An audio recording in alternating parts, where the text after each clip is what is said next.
लोकशाहीचा बुलंद आवाज, रिपब्लिकन वार्ता, महाराष्ट्र। नाशिक जिल्ह्यातील नांदगाव तालुक्यातील मनमाड येथे बकरी ईद मोठ्या श्रद्धा, उत्साह आणि शांततापूर्ण वातावरणात साजरी करण्यात आली। गुजराती हॉस्पिटलच्या पाठीमागे असलेल्या नवीन ईदगाह मैदानावर सकाळी 8:30 वाजता सामूहिक नमाज अदा करण्यात आली। यावेळी काजी जामा मशीदचे प्रमुख मौलाना असलम रिजवी यांच्या नेतृत्वाखाली नमाज पठण झाले।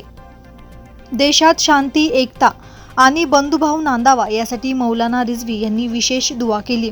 नमाजीनंतर मुस्लिम बांधवांनी परस्परांना गळाभेट देत ईदच्या शुभेच्छा दिल्या। त्यानंतर कब्रस्थानात जाऊन पूर्वजांच्या आत्म्याच्या शांतीसाठी प्रार्थना करण्यात आली। या धार्मिक कार्यक्रमासाठी मनमाड शहर पोलीस स्टेशनचे पोलीस निरीक्षक विजय करे यांच्या मार्गदर्शनाखाली पोलीस बंदोबस्त सुरक्षेसाठी तैनात करण्यात आला होता। पोलीस प्रशासनासोबतच नगरपालिका प्रशासनही सतर्क होते। कार्यक्रमास मोठ्या संख्येने श्रद्धाळू नागरिकांची उपस्थिती होती।